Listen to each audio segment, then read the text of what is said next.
Aí na circular também vai o roteiro direitinho, tudo que eles vão visitar lá, quais são as propostas. A data prevista é 16 e 17 de junho, então eles pernoitam, tem a pernoite. Eles saem aqui da escola às 6 horas da manhã e retornam aproximadamente no outro dia entre 22 e 23 horas, também aqui na escola, tá? O valor, como eu disse, está aí, mas como eu disse para vocês, é parcelado em várias vezes, cheque, cartão. Eu não entrei em detalhamento, mas assim, no informativo vai tudo bem explicadinho, inclusive o itinerário. Todas as atividades, o que está incluído, o que não está incluído. Ok? O 8º ano é a Interpar Porto Alegre, é o Museu da PUC, tá? O Museu da Ciência e Tecnologia, e uma visita ao Parque Zoológico, que não é em Porto Alegre, mas é na região metropolitana, é uma cidade de Sapucaia do Sul. Eu sou de lá e o parque é lindo e o museu é maravilhoso, então vale a pena. Eu vou fazer minha propaganda. Data 30 de agosto, 31 de agosto, também então tem a pernoite. Eles saem aqui aproximadamente 1h30 da manhã, a viagem é maior, né? E a previsão de chegada é à meia-noite do outro dia, tá? E o 9º ano, eles vão para Gaspar, Fazenda Parque Hotel. O 9º ano tem uma diferença com relação ao 7º e 8º. O 7º e 8º, ele tem mais a viagem de estudo realmente. Tem esse foco maior, então a gente trabalha com os professores das áreas afins. Atividades realmente em sala de aula. Geralmente quem acompanha são professores que vão durante a viagem, por exemplo, na PUC, a questão de ciências, de química, de física. Certo? No 7º ano, que é Curitiba, é a questão histórica, porque visitam os museus, então tem toda um trabalho em cima disso. Meu Deus! São várias pernoites. Eu acho que ninguém vai ir, né? Desse jeito, os pais não vão permitir. Gente, é 2 de dezembro, são só 2 dias, tá? É 1º de dezembro e 2 de dezembro, tá? São 2 dias apenas. Sabe por quê, gente? É pra ver se vocês estão bem espertos. Pra vocês estão ligados no que eu estou falando. Eu estou gostando porque é uma turma bem aplicada, estão super concentrados. Pois não, aí todo mundo, né? Aí seria férias, nem seria uma viagem de formatura. Então, para o 9º ano, não é uma viagem de estudos, é um outro foco, tá? Então eles vão numa fazenda parque, tem atividades dirigidas, mas o foco mesmo é diversão, tá? Então a gente até coloca que é uma viagem de formatura. Então, corrigindo, 1º do 12 e 2 do 12, eu vou levar depois o puxão de orelha, saída 8 horas e a previsão de chegada no outro dia às 18, porque é próximo, né? Então é mais tranquilo a questão do deslocamento.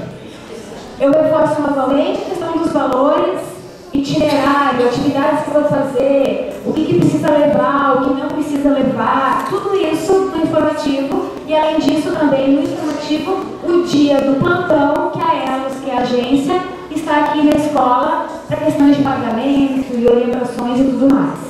Ok? Bom, saímos das viagens e entramos na avaliação. Eu vi um ai, meu Deus. Bom, como eu já tinha dito, é dividido por trimestre. O primeiro trimestre iniciou 15 de fevereiro e vai até o final de maio. O segundo inicia 1º de junho e vai até 16 de setembro. E o terceiro inicia 19 de setembro até 2 de dezembro. Tá? Então nós temos uma divisão trimestral. A cada trimestre, eles vão fazer algumas atividades. E essas atividades a gente vai enviando para vocês a cada mês um cronograma com as datas das provas e os conteúdos. Na segunda-feira a gente mandou o primeiro cronograma mensal, que começa 15 de março as avaliações até 15 de abril. O próximo provavelmente inicia de 20 de abril até 20 de maio, 15 de maio. E assim a gente vai indo até o final do ano. Então, a cada trimestre, eles fazem 2 avaliações formais. Por que eu digo formal? Porque é uma prova aplicada no horário da disciplina do professor e é individual e sem consulta. Tá? Essa avaliação ela tem um peso maior. Ela vale peso 2. Vale 10 pontos, mas ela vale peso 2. Então, nós chamamos de P. P1 e P2 no primeiro trimestre, P3 e P4 no segundo trimestre e P5 e P6 no terceiro trimestre. Certo? Junto com isso, a cada trimestre, o professor vai fazer atividades avaliativas, que são os trabalhos. Também cada um valendo 10 pontos. Quantos são feitos? Depende da disciplina, depende do professor. Então, o que a gente orienta é que pelo menos tenha um e assim, a gente coloca como 2 no máximo, mas uma professora vai fazer 3. Tem um problema? Não.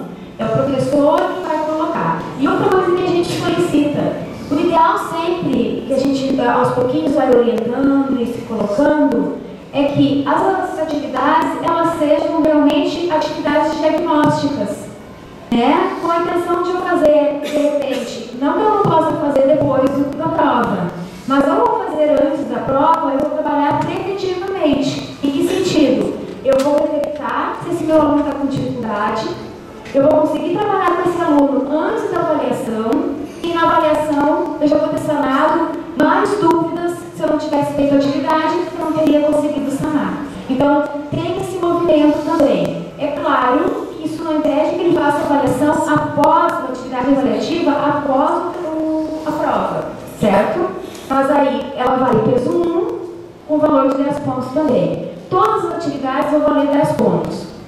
A regra é muito simples. Eu somo todas as atividades e divido pelo número de avaliações que foram feitas. As provas, nesse caso, valendo peso 2. E aí eu tenho a média.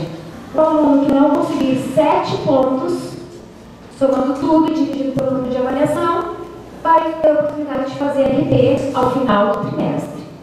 Tá? Segunda chamada, eu estou pulando ali, mas eu vou voltar no próximo item, tá? Segunda chamada para o aluno que perdeu a avaliação. As segundas chamadas são feitas ao término das P's. Então, eu tenho lá um mês que eu vou trabalhar a P1.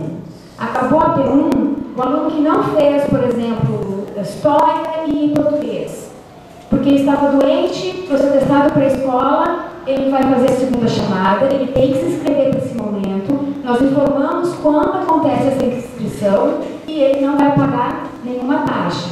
O aluno que fez a prova, não fez a prova, mas não tem o atestado, porque com relação à doença, é claro que nós vamos isentar o pagamento, mas o aluno não fez a avaliação, por outro motivo, ele tem que pagar uma taxa de R$30, certo? Esse é uma nova prova que o professor faz e esse valor é repassado para o professor, tá? É claro que na situação de doença, de atestado médico, ninguém escolhe estar doente, né? Então a gente, claro, que abre exceção. Mas para o aluno que não tem esse atestado, esse valor é separado. E também a gente informa o período de inscrição, não pode perder esse período de inscrição, não pode perder a segunda chamada, porque não há terceira chamada.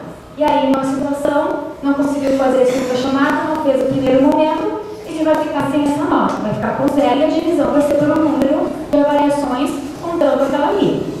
Tá?